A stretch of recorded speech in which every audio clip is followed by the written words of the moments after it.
Hi, and welcome to another video. Dear Muslims, you believe the Spirit who revealed the Quran to Muhammad was the angel Gabriel. But have you ever investigated and asked yourself, was it actually Gabriel who appeared to him? Fortunately, we have authentic reports of how the angel Gabriel appears to people, as recorded in the Bible, long before the time of Muhammad. So we can use these earlier historical accounts and compare and judge whether or not Muhammad actually had encounters with the true biblical angel Gabriel or with some other spirit. When we make this comparison, you'll be shocked to discover that when you read the Bible and the Quran, you are actually reading about two totally different Gabriels, two totally different spirits. Due to the fact that the Bible came long before the Quran, let's start with the Bible. Starting with the Old Testament, it records two incidences of Gabriel's appearance to Daniel. We read in Daniel chapter 8, verses 16 to 18. Quote, "And I heard a man's voice from Ulay calling, 'Gabriel, tell this man the meaning of the vision.' And he came near the place where I was standing. I was terrified and fell prostrate. 'Son of man,' he said to me, 'understand that the vision concerns the time of the end.' While he was speaking to me, I was in a deep sleep, with my face to the ground. Then he touched me and raised me to my feet." The other Old Testament incident is in Daniel chapter 9, verses 20 to 22. Quote, "While I was speaking and praying, confessing my sin and the sin of my people Israel, and making my request to the Lord my God for his holy hill, while I was still in prayer, Gabriel, the man I had seen in the earlier vision, came to me in swift flight, about the time of the evening sacrifice. He instructed me and said to me, 'Daniel, I have now come to give you insight and understanding.'" Now we turn to the New Testament, which records another two incidences of Gabriel's appearance to people.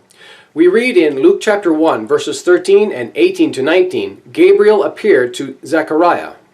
Quote, "But the angel said to him, 'Do not be afraid, Zechariah, your prayer has been heard.'"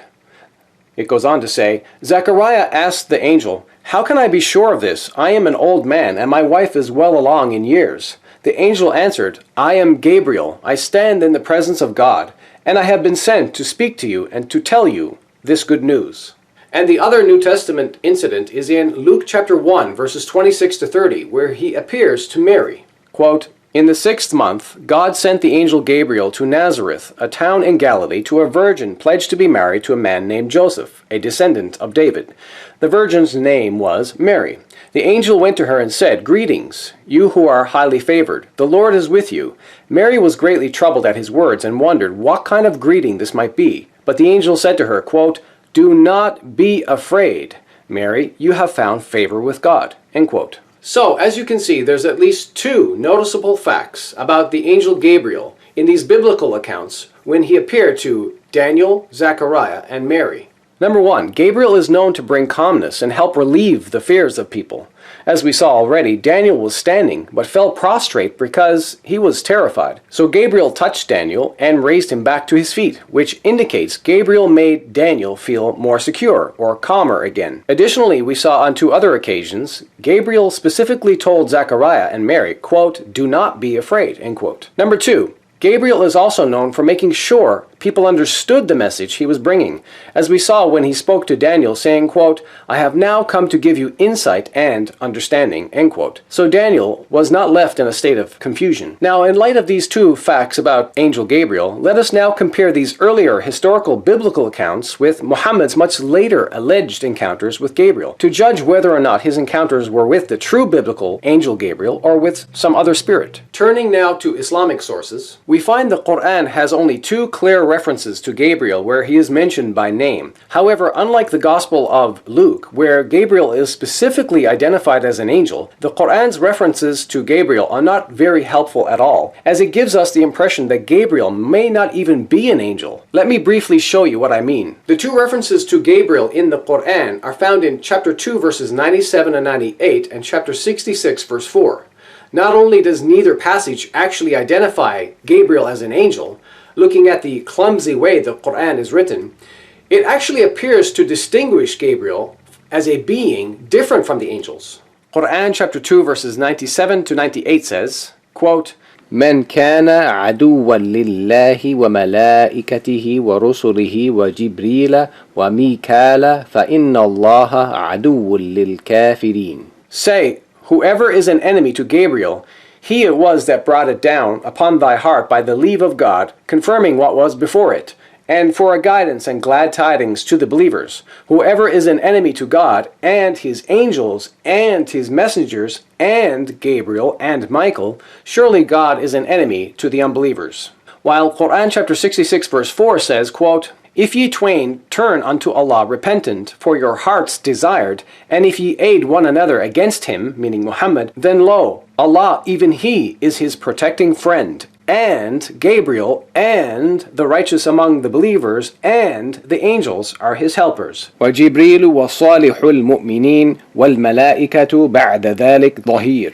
As you can see here in the Quran, when the different classes of beings are listed, namely Allah, the righteous believers, and the angels, in these two references, Gabriel gets listed separately from them all, as if he is a different being from the others. What's even more interesting is that the Quran may even be suggesting that the Islamic Gabriel is from the category of beings known as the jinn. Muslims believe jinns are basically spirits made from fire according to Quran chapter 15 verse 27 and chapter 55 verse 15. The jinn are commonly regarded as demonic. So why do I say that the Islamic Gabriel may actually be a jinn? Well, another interesting point is that when we normally think of angels, we think of them as messengers. But we noticed in Quran chapter 2 verses 97 to 98, when it listed several different groups of beings, the angels and messengers were actually distinguished from each other. In this specific context, the way the verse is worded, messengers are actually not necessarily angels.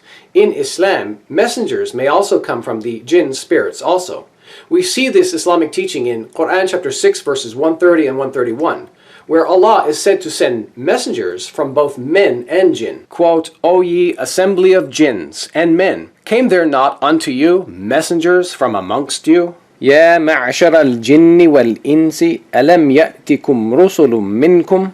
As you can see here, the jinn spirits are directly addressed. So in Islam, messengers can come from the jinn spirits also. Yet in Quran chapter 2 verses 97 to 98 we saw that it was Gabriel, a being different from the angels, who was the messenger bringing the Quran to Muhammad. So by relying upon the Quran, consequently, we end up being confused about the true identification of Gabriel, with the evidence pointing us towards him being a jinn rather than an angel. The fact is, the author of the Quran is clumsy and not clear about this. So we are forced now to turn our attention to Islam's hadith literature for more about the Islamic Gabriel. In Sahih al-Bukhari, volume 9, hadith number 6982, we read about the beginning of Muhammad's revelations. Quote, The angel came to him in it and asked him to read. The Prophet, meaning Muhammad, replied, I do not know how to read. The Prophet added, The angel caught me forcefully and pressed me so hard that I could not bear it any more. He then released me and again asked me to read, and I replied, I do not know how to read. Whereupon he caught me again and pressed me a second time till I could not bear it any more. He then released me and asked me again to read, but again I replied, I do not know how to read, or what shall I read? Thereupon he caught me for the third time and pressed me, and then released me and said, Read in the name of your Lord, who has created. He created man from a clot. Read, and your Lord is most gracious, up to that which he knew not. Then Allah's messenger, meaning Muhammad, returned with the inspiration, his neck muscles twitching with terror, till he entered upon Khadija and said, Cover me, cover me. They covered him till his fear was over, and then he said, O Khadija, what is wrong with me? Then he told her everything that had happened, and said, I fear that something may happen to me. The hadith narration goes on to talk about Muhammad's conversation about this revelation with a blind old man named Waraqa, who strangely identifies the spirit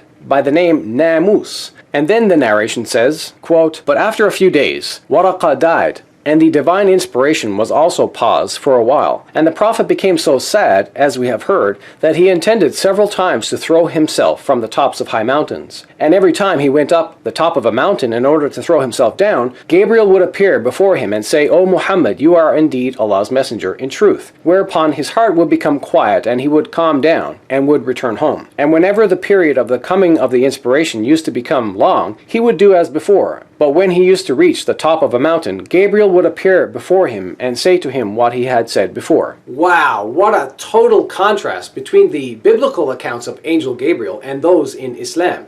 Firstly, let me briefly comment on this hadith. Did you notice that this spirit who gave revelations to Muhammad did not actually identify himself as an angel, nor as the angel Gabriel specifically? This spirit is only presumed to be Gabriel by others, including, of course, the followers of Muhammad. In fact, in the hadith, when Muhammad told the blind old man named Waraqa about his revelation, Waraqa identified this spirit by the name Namus, rather than Gabriel. Although that's an important fact to point out, I really want to discuss the two facts we've already learned from the biblical accounts of the angel Gabriel. Number one, Gabriel is known to bring calmness and help relieve the fears of people. He specifically told both Zechariah and Mary, quote, "Do not be afraid," end quote. Number two, Gabriel is also known for making sure people understood the message he brought. He spoke to Daniel saying, quote, "I have now come to give you insight and understanding," end quote. So Daniel was not left in a state of confusion. Now let's take these two biblical facts about Gabriel and apply them to the so-called Islamic Gabriel. Specifically the Gabriel in the hadith, because the Quran cannot be a valid source for us on this topic, as relying upon it just leads to confusion about whether or not Gabriel is an angel or a jinn. So let's apply fact number one. Did Gabriel bring calmness to Muhammad and relieve his fears? Did Gabriel approach Muhammad with the words, quote, "Do not be afraid," end quote? The answer is no, and again no. Instead, the spirit caught Muhammad forcefully and pressed him so hard that he could not bear it anymore, and he asked Muhammad to read. This led Muhammad's neck muscles to twitch with terror, and it later led Muhammad to become so sad that he intended several times to commit suicide by throwing himself from the tops of high mountains. Now let's apply fact number two. Did Gabriel make sure Muhammad understood the message he received, or was Muhammad left in a state of confusion? The answer is again no. Not only was Muhammad left feeling sad and suicidal, but he was clearly left in a state of confusion also. As we read, Muhammad was left asking his wife, quote, "What is wrong with me?" end quote. And he said, quote, "I fear that something may happen to me," end quote. Those are definitely not the words of a person who has clarity of mind and certainty. In fact, while wondering about the people's reaction, Muhammad even sought the advice of Waraqa, asking him, quote, "Will they turn me out?" end quote. So Muhammad was indeed left in a state of confusion and uncertainty, still looking for answers from others, not having the answers within himself after the revelation. Now, some of you Muslims might admit that yes, Muhammad was forcefully pressed so hard by the spirit that he could not bear it anymore and that his neck muscles were twitching with terror, but you want to point out that Mary was greatly troubled at Gabriel's words, and Daniel even fell prostrate because he was terrified. Well, I would say that this is true, but I would ask you to compare Mary's and Daniel's later emotional state to Muhammad's later emotional state after his revelations. Mary was left with the words, "Do not be afraid, Mary, you have found favor with God," while Daniel ended up being securely raised back to his feet by Gabriel, which indicates Daniel was left feeling calmer again. However, unlike Mary and Daniel, in the case of Muhammad, in his later emotional state after his revelations, he repeatedly was left feeling suicidal. Even though periodically Muhammad's heart did become quiet and calm, despite this, whenever the period of the coming of the revelation used to become long, he would still repeatedly go to throw himself from the tops of high mountains to commit suicide. You can read the hadith for yourself and see I'm telling the truth here. So Muhammad's later emotional state was nothing like Mary and Daniel in the Bible. In ending this video, I will conclude that the Islamic Gabriel whom Muhammad had encountered was not the true biblical angel Gabriel, but a deceiving demonic spirit from the jinn. I reached this conclusion only after reviewing the earlier biblical incidences of Gabriel's appearances to people and comparing these accounts with Muhammad's later alleged encounters with Gabriel, in addition to investigating Gabriel's identity in the Quran. The evidence speaks for itself. Stay away from Islam. Stay away from Satan's Antichrist deceptions. Once again, to make myself clear, the Islamic Gabriel is none other than a jinn, demonic spirit, pretending to be the angel Gabriel, as even some of the people from Muhammad's time had suspected this to be the case, as we read in Sahih al-Bukhari, Volume 2, Hadith number 1125, quote, "Gabriel did not come to the Prophet," meaning Muhammad, "so one of the Quraysh women said, quote, 'His Satan has deserted him,' end quote." Lastly, for more information on this topic, please watch my videos titled, "This Demon Revealed the Quran to Muhammad, Finally Exposed," and "Hey False Prophet, Don't Jump." Thanks for watching, and God bless you in the name of Jesus Christ. Amen.